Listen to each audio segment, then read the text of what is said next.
Um, First of all, it is a great joy for me to be with all of you here, and from Tso Pema up the center, Gishila, Geshe Subala, then Marisala, then all the members of Tso Pema.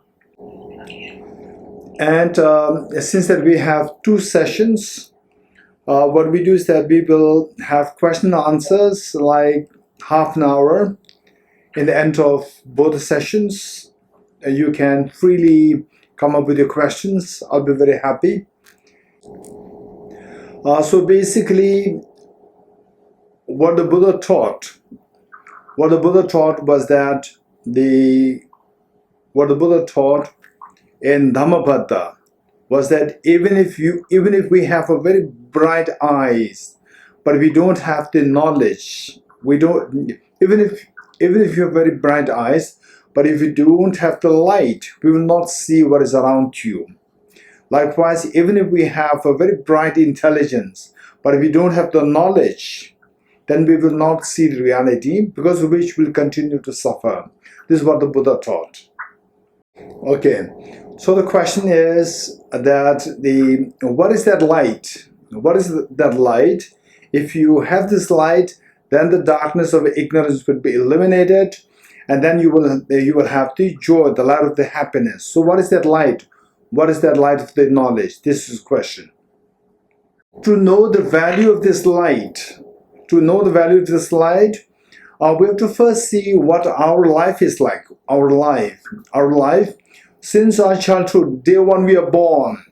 Day one, each one of us we are born. Just tell me, how many of you cried day one you were born? How many of you have cried? Which means that we all cried. If you did not cry, somebody will slap you, because to make you breathe, somebody slap you. When somebody slaps you, you will cry. So this is how we began our life. If you look at our life, we see that this is how we began our life. Then in the middle, now, coronavirus. At one point, Italy was one of the hub of the coronavirus, where everybody had to live in fear. And I could see that Geshe Subala he would walk around the city, but he was walking on the terrace. Why? This is all because of the unease, unhappiness, because of the coronavirus. So we see that this is what our life is. So here it is very important for us to scan our life, what this life is like. To scan our life, we should be very honest to ourselves. To scan our life and see what overrides the other. Happiness is more than the miseries, or miseries are more than the happiness. This is what we have to be so honest and see what the life is like. This is what we all should be doing, whether you are a believer or not believer, whether a boy or a girl, everybody, we have to do this. This is very important, and we are trying our best to do that, but sometimes we don't get a proper scan. We don't get a proper scanning machine, so therefore we don't see ourselves so well. When we are happy, we are so excited, we forget our miseries. Then we are in miserable state, we forget our happiness. So we don't scan it properly. So what we need to learn is, we need to learn how to scan ourselves so well. Whether you're a believer or not believer, it doesn't matter. Whether you're Christian, Buddhist, Jains, Muslims, Hindus, it doesn't matter. So the final thing is that we have to scan ourselves well and then see what do you want. Okay, so with this, from this, what we will come to learn is that we all, whether you're a believer or non-believer, whether you're a boy or a girl, it doesn't matter. Whether you're a Buddhist or non-Buddhist, it doesn't matter. Everybody has the right to be happy, and everybody has the right to get rid of the suffering, and everybody can get rid of suffering, and everybody can embrace the ultimate happiness. This is the reality. Okay, so with this, the fact that we began our life crying, and we see that our life, there are some problems. If we don't have the coronavirus, we have a problem. If we don't have coronavirus, then our life is so busy. Again, this is a problem. When we have coronavirus, there's so much of fear. It's a problem. When you're by yourself, there is loneliness problem. When you're with other people, there's a problem. There's no privacy. So this is where are we going wrong? Where are we going wrong? Everywhere. Whatever. If you do A, there's a problem. If there's non-A, there's a problem. If you're alone, there's a problem. If you're with other people, there's a problem. With coronavirus, there's a problem. Without coronavirus, there's a problem. So where are we going wrong? This is the question. Okay. Listening to what I'm saying now, the last few minutes, you may get a feeling that, oh, the whole world, somehow every atom is suffering. Every atom is suffering. This is the impression that you'll get. But the wisdom of interdependence will tell us that every atom of the universe is beautiful. Okay, how many of you have been to Mount Kailash? Just raise your hands. How many of you have been to Mount Kailash? Okay, so there is one. There is one. Okay, there's the Anandinjidumala is the one. So now Anandinjidumala from Russia. Okay, because we have not been there to Mount Kailash, Anandinjidumala tells us that we are going to Mount Kailash. And then she warns us that, oh, Mount Kailash, you may have your eyes may burn with the glare, so you have to use goggles. So we are how many people are there? 65 people are there. So these 65 people, we are divided into two. One, and then one gets a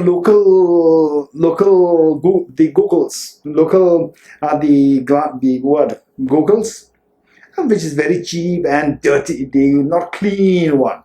Whereas the other one is made in Japan,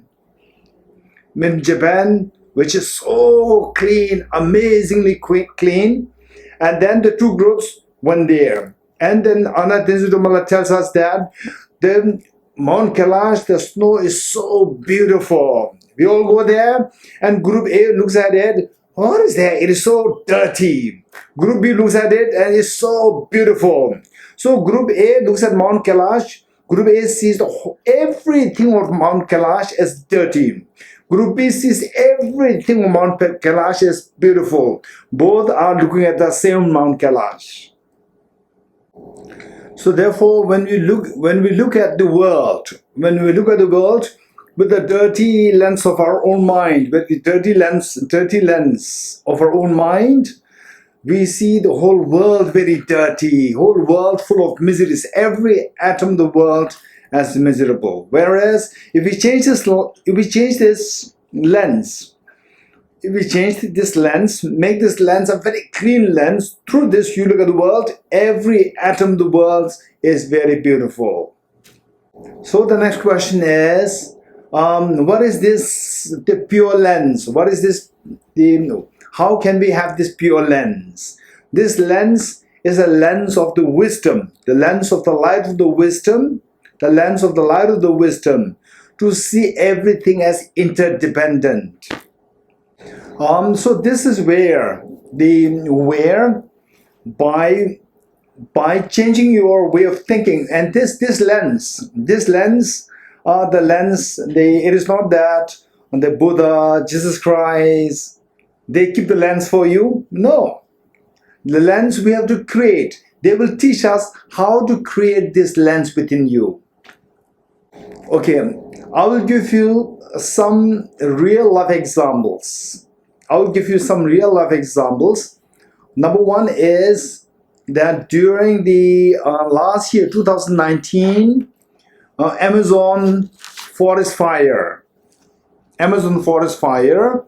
what happened was that there were 14 tribes. There were many tribes in Amazon. 14 tribes. Otherwise, all these thousands of years, they have been fighting with each other. All these tribes, they've been fighting with each other. Now, because of this Amazon the forest fire created by the government, Brazil government, what happened was that these tribes, they come together. For example, say the tribe by the name Kayobo tribe, they invited Panara tribe. Panara, two of them fight a lot.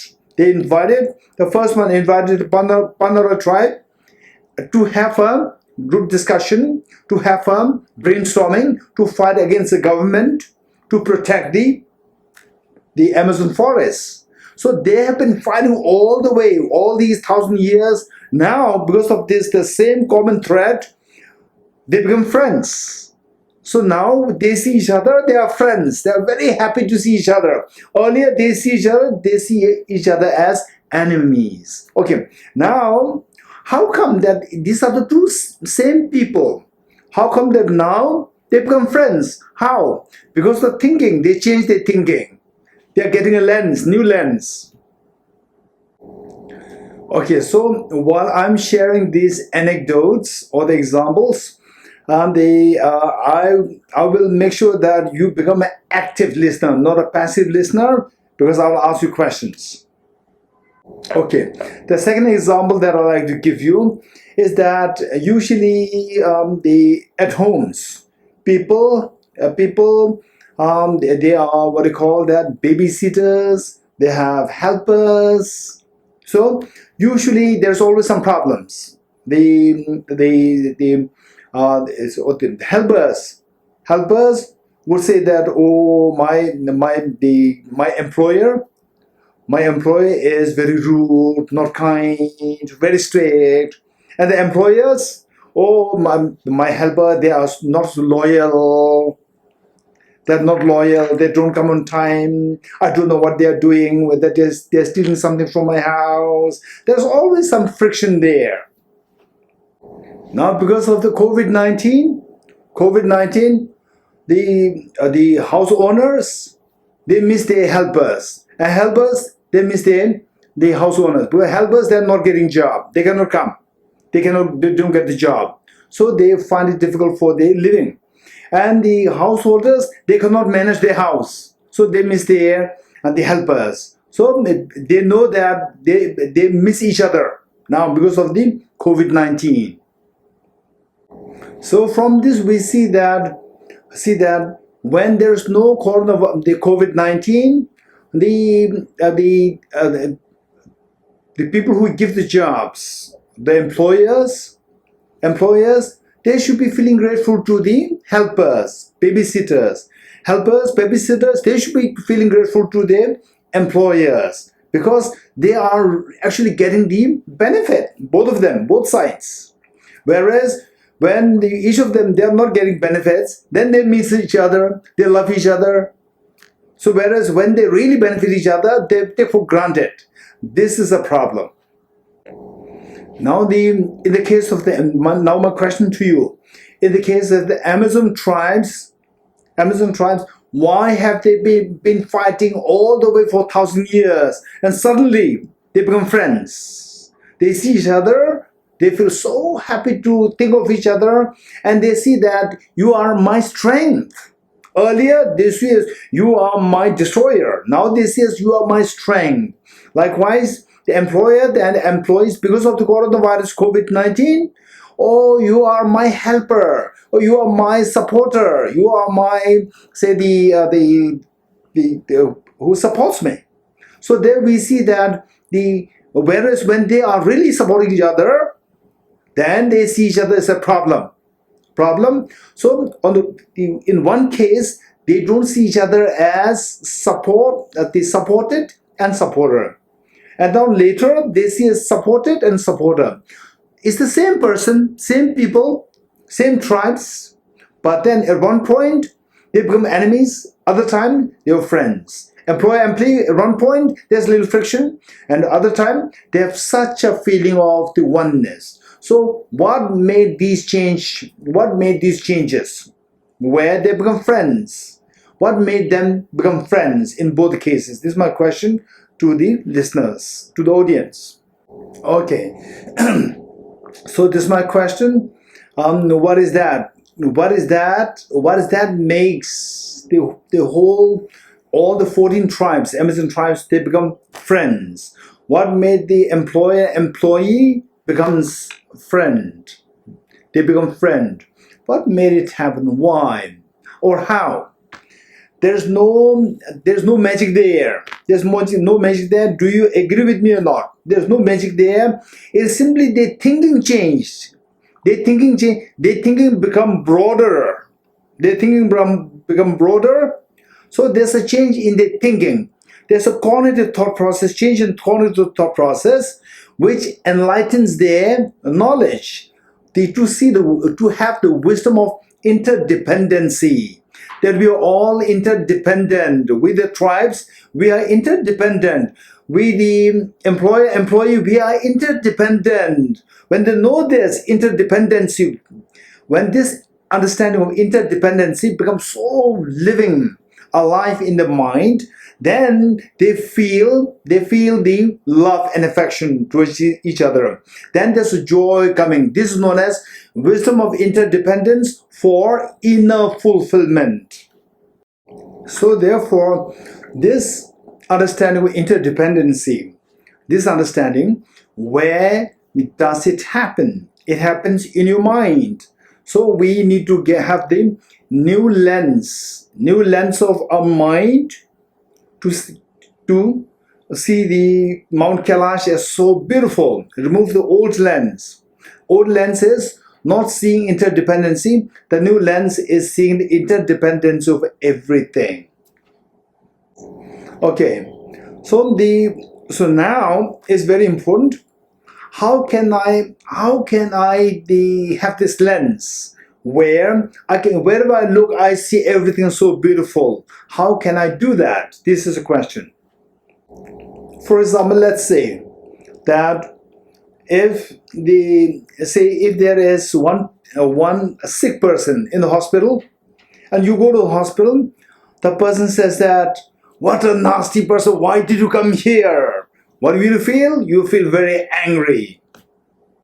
And the same person in the hospital, was in the hospital for the last 20 days. This person who said that, "How dare you come here?" This person was in the hospital for 20 days and he could not even breathe. He was about to die. And the mother was always worrying, so worried. And today the mother comes and he said that, "Why did you come, mother? Why did you come? You are so nasty, mother." Mother will be very happy because he has energy now. He's not going to die now. Okay, so from this, what we see is that this person shouting at you and scolding you, for most of the people, it'll make you angry. But for the mother, it makes the mother so happy. It's the same shout, but then to one person, it makes the person unhappy. To the mother, it makes very happy. Why? Because two are different, wearing different glasses. One is wearing a dirty glass and the other one is wearing a beautiful glass, clean glass. Okay, so they say, finally, what seems to be for us, when someone says, "You are a nasty person," we feel that this is so bad. This is so bad. Actually, what is happening? Why is it bad? If I ask you this question, what is your answer? Why somebody says, "You are a nasty person, how dare you come here"? If somebody says like this, you feel very hurt, or you feel that this is not really good. Why not good? Why not good? You will surely say that because it hurts me. So the person saying that you are a nasty person, this is a means. This is a means, and you getting hurt, this is the result. Means and the result. So this means is considered as bad because it gives a bad result. It hurts you.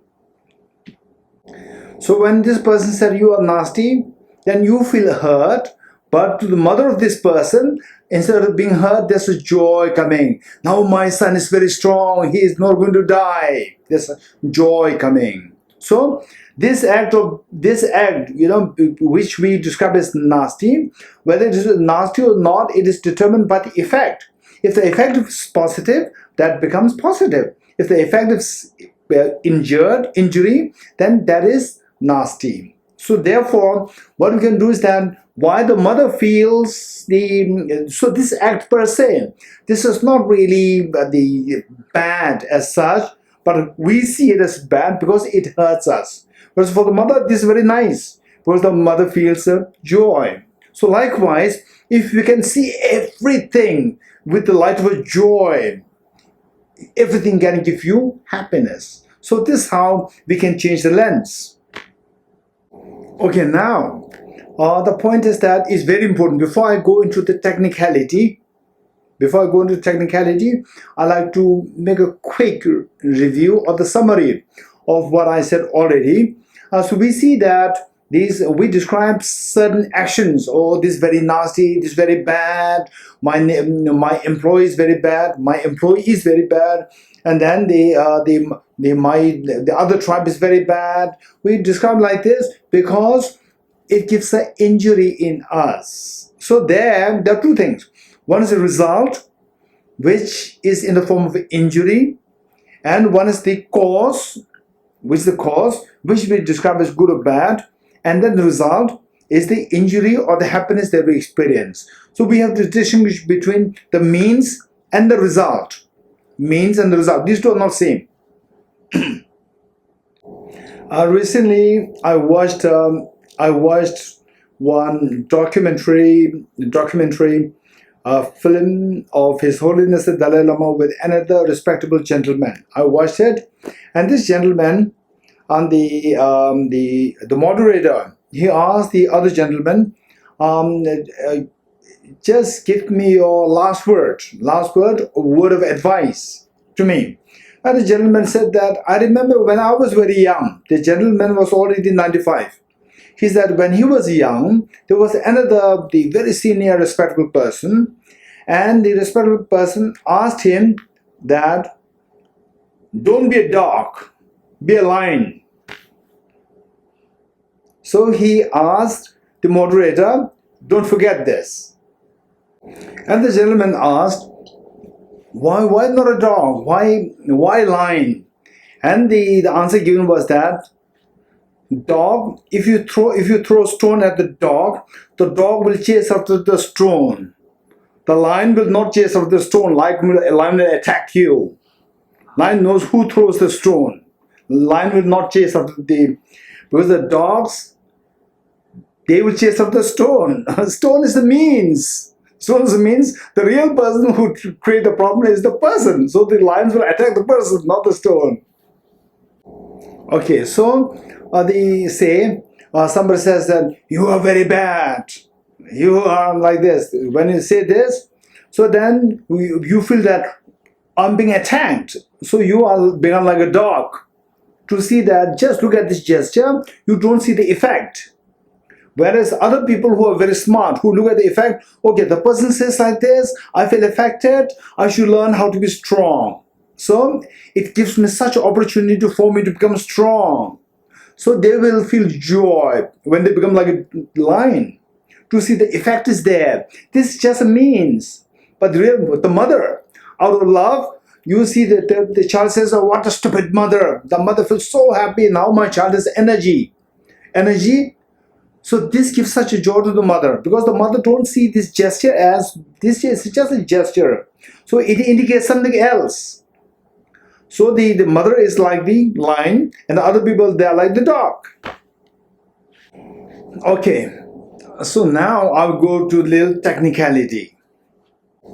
Okay, so now whether you're happy, whether the mother is very happy, when the child says that, what a stupid mother, a very sick child saying the mother, what a stupid mother, and the mother is so happy. And other people, they are so offended, they feel so angry. What is happening? Where is this happiness coming? Where is this unhappiness coming?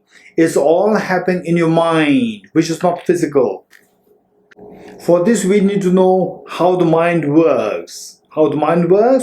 And then to change this lens, to change the lens to see the world. This lens is none other than your own mind. It's a mental lens. So for that, we need to know how the mind works, the workings of the mind or the map of the mind. Okay, so how the mind works, how the mind, for example, let's say, okay, I'm very peaceful, and some say, oh, no. Some people, they can't meditate, they can't even sit for 2 minutes. The moment they sit for 2 minutes, they simply like to get up and do something. And some people, when they go to do something, they feel easily tired, they feel like sitting. So, as some people, they're very kind. Some people are not kind. Some people are good in physics, not good in biology. Some people are good in biology, not in physics. Einstein good in physics, not in neuroscience. And some people are good in music. They are not good in football. Some people are good in making pizza, but some people they are not. They are only good at eating pizza, not making pizza.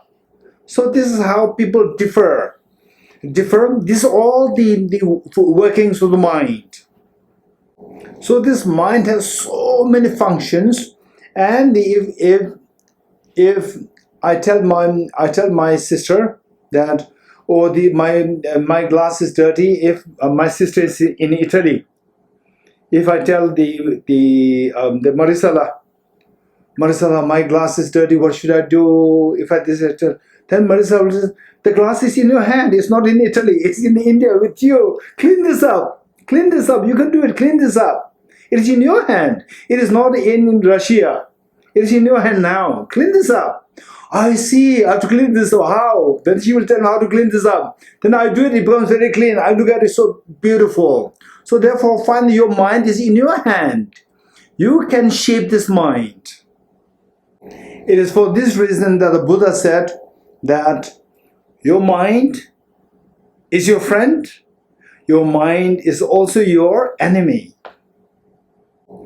If you tackle your mind well, this mind can do magic to you. If you don't tackle this mind can destroy you. So how to make this mind our friend? How to tackle this mind? For that, we have to know that there are so many functions of mind of this. There is what is known as the 51 mental functions. So I'll quickly just explain to you the groups. 51 mental factors, they are grouped into six groups. The first group is, there are five functions of the mind which always accompany with any mind. They are known as the 5 ever-present mental functions. Then there are 11 mental functions which always accompany with the virtues, with good thoughts. There are 11. And there are 26. There are 26 functions which are disturbing. You experience them, they disturb you, known as afflictions. 26, 6 root, 6 primary, and 20 secondary. And there are five mental functions which will help us in cognizing things, knowing things. And there are four which can be sometimes wholesome, sometimes unwholesome, depending on the situation. And don't worry, you don't have to know all these things for the time being. If you want to know in detail of these 51 mental factors, then I will hand over to Geshe Subala. That is his job. And all the Italians, I can see there is a mixture of Singaporean Akis there, and then we have Hamula there, then we have the Russian Anatisitumala there, we have we have others, the Chanjula there, Australian. So the Italians, what I will say is that you are very fortunate to have Geshe Subala there. You are very fortunate. So you should don't make Geshe Subala relax, make him busy. Okay, he's a really learned Geshe, incredibly learned Geshe. Number one, Number 2, incredibly kind. So you are very fortunate. And then the Marisala will be very happy if you make Geshe Subala very active. Okay, so with this, what I'm going to explain about changing the lens from the dirty lens to the clean lens to make every atom of the universe beautiful and enjoyable. So this is what I'm going to explain on the basis of the first 5 mental functions known as 5 omnipresent mental factors. Okay, these 5 mental functions are, okay, if possible, try to remember them. If possible, try to remember them. Okay, the order of these 5, I'm going to say it very slightly different from how that is explained in the traditional text. Okay, the first one is contact. Number 2 is attention. Number 3 is discrimination. Number 4 is feeling. Number 5 is intention. Okay, let me say this again. Contact, attention, discrimination, feeling, intention. Okay, so I'm going to explain on that basis. Let's say that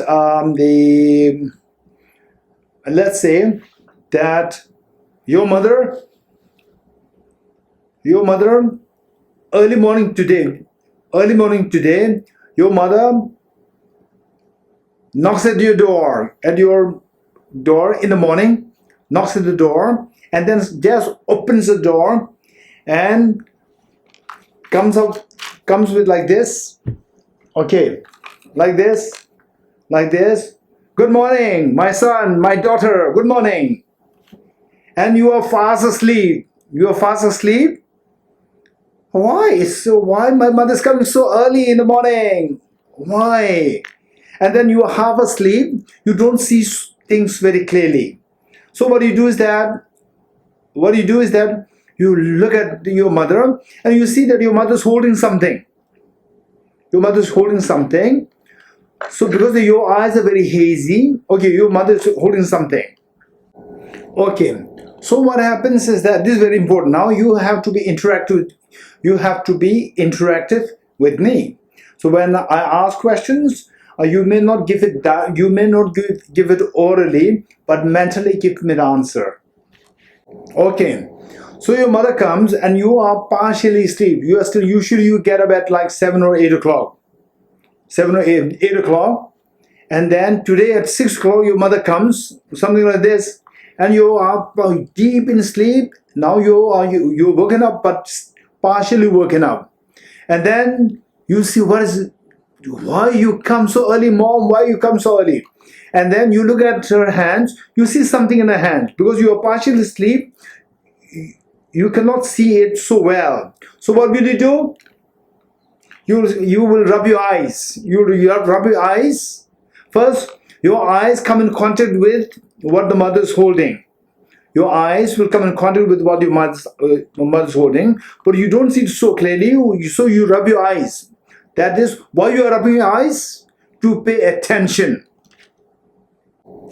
So when you are rubbing your eyes to look at it, you are paying attention. While you are paying attention, the mother says, "Happy birthday." Happy birthday. And then you look at it, you see that it's just a chocolate, small chocolates, common chocolate. So you are very upset. Mom, you are just wasting my time. You are just disturbing my sleep. Just for a small chocolate. Happy birthday. What? Happy birthday chocolate. So you are very, what happens is that you see, your eyes come in contact with the object, contact. Then you don't know what that is. So you rub your eyes to pay attention. By paying attention, then you discriminate that this is a chocolate. And then the number 4 is feeling.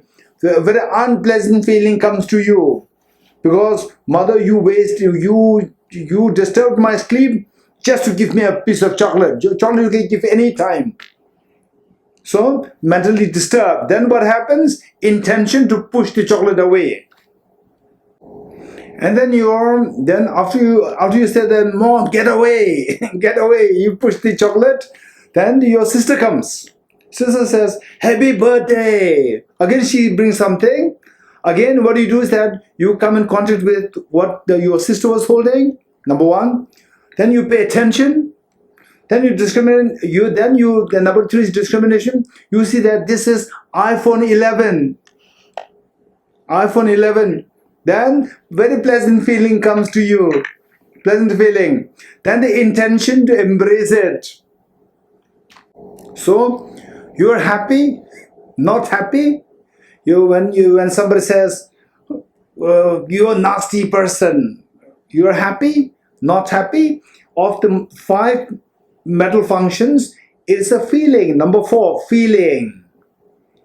This feeling. Happy, not happy, angry, happy, not happy, sad, anxiety, whatever it is, this number 4, feeling. Number 4, feeling. So once you know that you are happy, you are sad, you are anxiety, you are depressed, is all this feeling. So this feeling, once you know that this feeling, this inside you, is not outside. This inside you, once you know that, then 2 questions will come to you. One is, with this feeling, what will you do as a result? Number 2 is, with this feeling, how this good feeling comes. What is the causal factor? What's the cause of this good feeling? So 2 questions will come to you. Okay, now we will apply this. We will apply the 2 questions with the feeling, this feeling, 2 questions. We'll apply this to the 14 tribes of Amazon. 14 tribes. And once you know how to apply this to the 14 tribes of Amazon, then we should learn how to apply this to our own day-to-day life. Okay, so with the Amazon, say the 2 tribes. One is the Kayopo tribe, and the other one is Panara tribe. The Amazon, both live in the same Amazon. The Kayopo tribe and Panara tribe. These 2 tribes, now after this Amazon the forest fire, because of the government, this forest fire, they become friends. When they're friends, meaning that when they see each other, with the Kayopo tribe, when they see the Panara tribe, they get a very pleasant feeling. They get a very pleasant feeling. So what is the result of this? And what caused this pleasant feeling? 2 questions. What is the result of this? And what are the causes of this pleasant feeling? 2 questions. We'll deal with them separately. So first, what is the result of this? The result of this pleasant feeling is the intention. Intention to embrace with love. Embrace. Friendship. Harmony.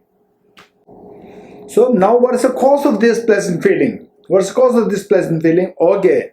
This is the feeling of the 5. What is number 3? What is number 3? Discrimination. Discrimination, keep in mind, discrimination has 2 connotations. One is little negative connotation, gender discrimination, racial discrimination. This is not what we are talking about. What we are talking about is the ability to distinguish things. Ability to distinguish things. Okay, so now this discrimination, this feeling is determined by the discrimination. Because of the 5, we say that contact, attention, discrimination, feeling. So this feeling is the result of the discrimination. Discrimination is the causal factor of the feeling. So what this discrimination is, that determines the feeling. So in the case of the Kayopo tribe of Amazon, so when they contact, when the eyes or when the mind come in contact with Panara tribe, other tribe, when they see the other tribe, so first contact, then attention, who is that? Panara tribe. Then the discrimination that, oh, we are having the same danger, we are having the same enemy, the government, Brazil government. So we should be united. If we are not united, we become weak. If we're united, we'll become strong. So we should be united, we should be friends. So this discrimination, that we should be friends, that we are facing the same threat. We should not fight amongst each other. We should be together. This is discrimination. Then the feeling is that together means when you feel yourself alone, feeling is fear. When you feel other people joining you, you feel the strength. So with this, then the pleasant feeling comes to you when you feel the strength. So discrimination is that I become stronger because of you. This discrimination. Then the feeling is pleasant feeling. So why they were enemies before the Amazon fire? Why they were enemies? Because they were when the Kayopo group, Kayopo tribe, when they see the Panara tribe, unpleasant feeling arises in them. Unpleasant feeling arises. So this unpleasant feeling makes them to push them. Then the fight happens. So why unpleasant feeling arose before the Amazon fire? Why? This is my question. So why they were having this unpleasant feeling before the Amazon fire was the discrimination was very different. Those days, discrimination was very different. They don't see each other as a strength. They don't see the other person as a strength. They see the other person as a threat. So the unpleasant feeling arises. In fact, why they do not see the other group as the Panar group, Panar tribe as the strength is because they do not have the good eye lens, the good mental lens, because they don't see the interdependency before. Because in actuality, interdependence, the reality of interdependence was not just only after the fire. Even before the fire, interdependence was there. They could not see it. With the fire, it became so vivid. So even before the fire, the government, they were so happy to make money out of the Amazon fire, but they did not dare to do it because they know that there are so many tribes there. Not only one tribe. One tribe we can easily get it off. But there are so many tribes there, we cannot easily put the Amazon into fire. They will fight against us. So therefore, the was not being able to put on fire for all these many years because of so many tribes presence there. And whereas the tribes, they did not know that. They did not see the interdependency. Now, if these 14 tribes, they did know the interdependency before the fire, this fire would not have happened. Till the fire happened, they were all divided. They don't come together. So the government is very free because there is not going to be a strong force against them. Whereas if they know the interdependence way before the fire, the government will be very scared. Even if the government starts to put the fire on, then they will come as of one force, one entity, and fight with the government, and the fire will not go beyond that point. Okay, so with this, when the Buddha said that even if you have a bright eyes, but without the light, you will not see the reality. Likewise, even if we have very bright intelligence, without the knowledge of interdependency, we will not see the reality. Therefore, we'll continue to suffer. Whereas with the lens of the interdependency, then our sufferings can be stopped. This is the whole purpose. This is light. The light the Buddha is talking about, the light the Buddha is teaching, is the light of the wisdom of interdependency. Okay, we'll stop here for this session, and I'd like to invite some questions. To you. I have a couple of questions. Who is that? I am Venerable Katya Okay. from Italy. Okay, Katya. Yes. Yes. Katya? Thank you. I have a couple of questions, Yeshua. One is about to see things as beautiful. If you can put on your video, that'll be good. So that I can see the language. Yes. Thank you. Yeah. No. One is about to see things as beautiful, and one is about the relationship with the Guru. A relationship between? Between the disciple and the Guru. Oh, disciple. Yes. Yeah. Okay, if we see reality as beautiful and not as suffering, there is a discrepancy with the truth of suffering or not. Say it again. If we see reality as beautiful and not as suffering, yes, then is there a discrepancy between this reality and the truth of suffering? Okay, very good. Hmm. Oh. Then the second question. The second question is, are all negativities that we commit toward the gurus can be them purified with the four opponent powers and Vajrasattva practice? So we need to do something else. Okay. The first one is to see if we see everything as beautiful, then the Buddha taught this is the truth of suffering. So if everything is beautiful, then why do the Buddha teach the truth of suffering? Okay, so say this is a dirty Mount Kailash, right?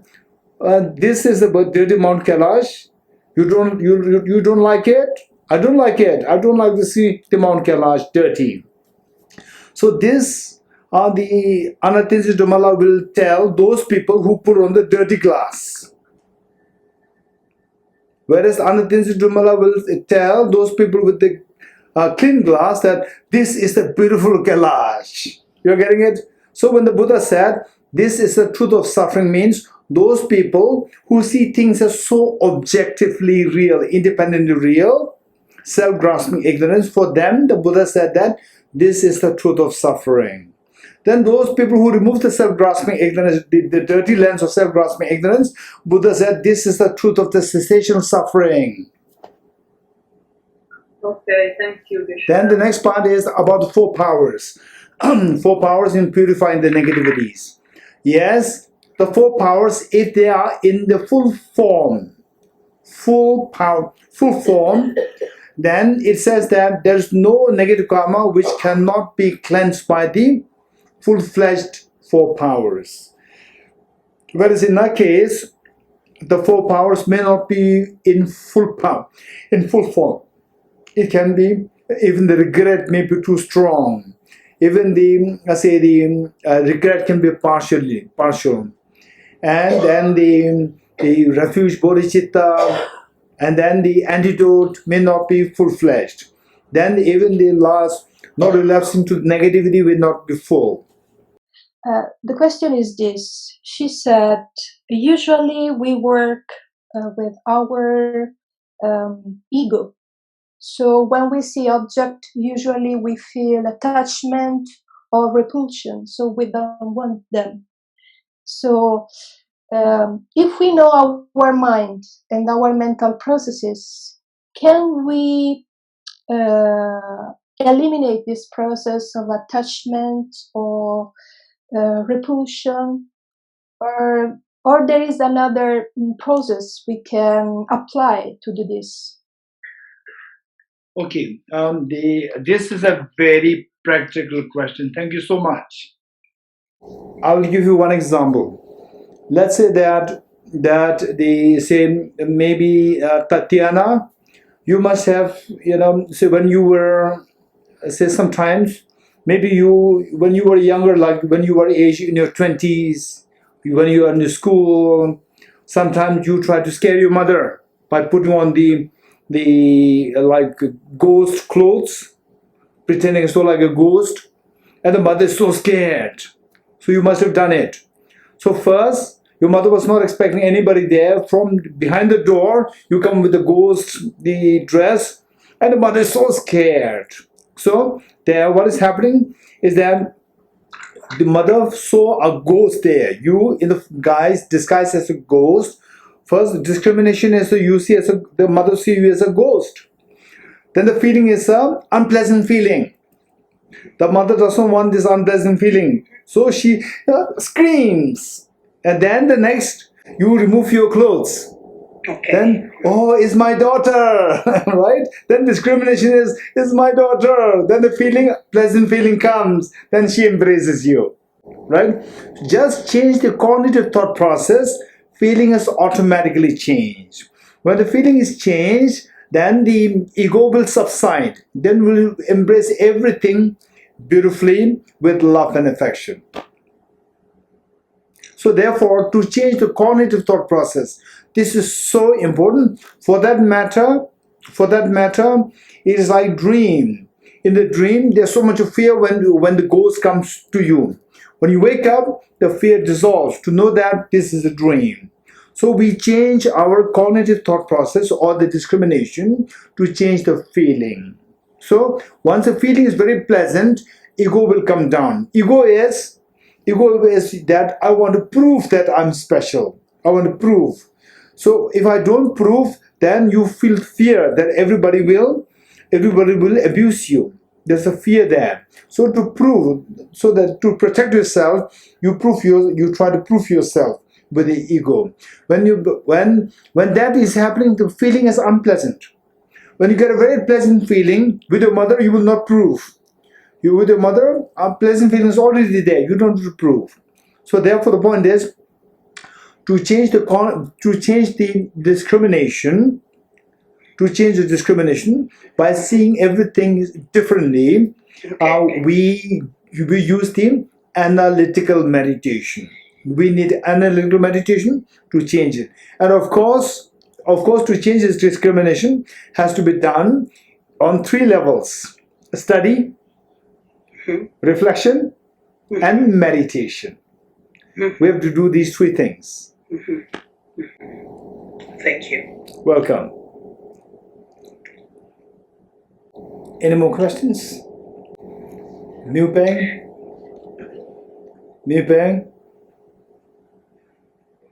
Questions? Si Hong? Nam Salamo? Second question is that what is this ego? What produces our ego? Oh. How to say it? She said maybe because we grasp a self which actually it doesn't exist as we know it.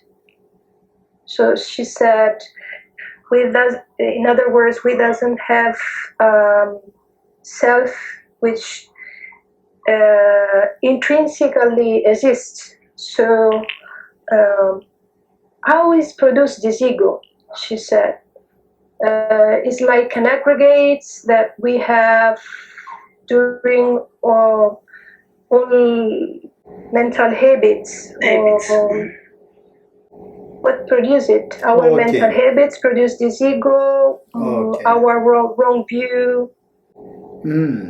So basically, okay, my question to you. What is this? Un bicchiere d'acqua con acqua. Aqua. Yeah. Water. Okay. So you see this is water, but the physicists will see this as electrons, protons, neutrons. See the same object, go deeper, more closely, you see that water is not there. It's just electrons, protons, neutrons. Protons are not water. Electrons are not water. From distance, you see as water. From close by, you don't see water. From distance, you see the forest. From close by, you don't see the forest, you see the individual trees. Likewise, the self, from distance, you see as a Dorji. You see as Tatiana. But from close by, it's just a bunch of atoms. That's it. So, with this, Su cui l'ego proietta, sì, sì. So now, the thing is that, say, the self is just a bunch of atoms. But from distance, we see as Dorji, we see as Tatiana.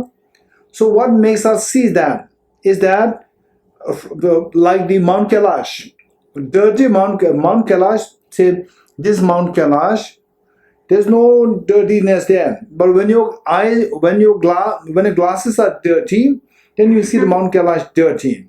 If you know that it is what I say as dirtiness, the Mount Kailash is dirty, is because of the lens, you will not feel angry towards Mount Kailash. If you think that this Mount Kailash is dirty from the object, then you feel angry towards the Mount Kailash. Likewise, when you see that Dorji is just his, say Dorji or Tatyana. Tatyana is just bunch of atoms.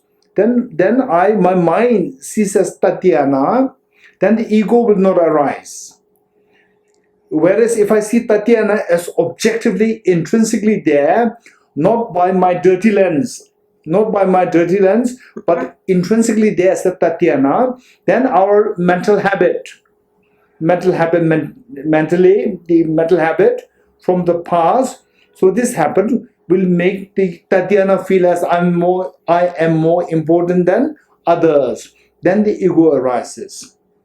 So this ego is the result of seeing Tatyana as objectively real, not as from the mind. When you see the Mount Kailash is dirty from the object, not because of my dirty lenses, then we'll feel angry towards Mount Kailash.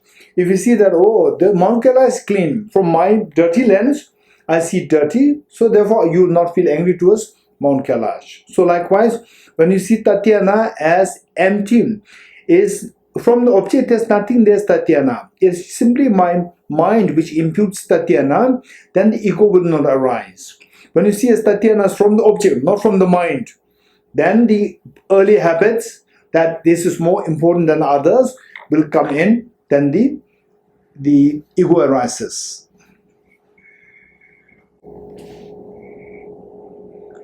Anyway, this is a very important question.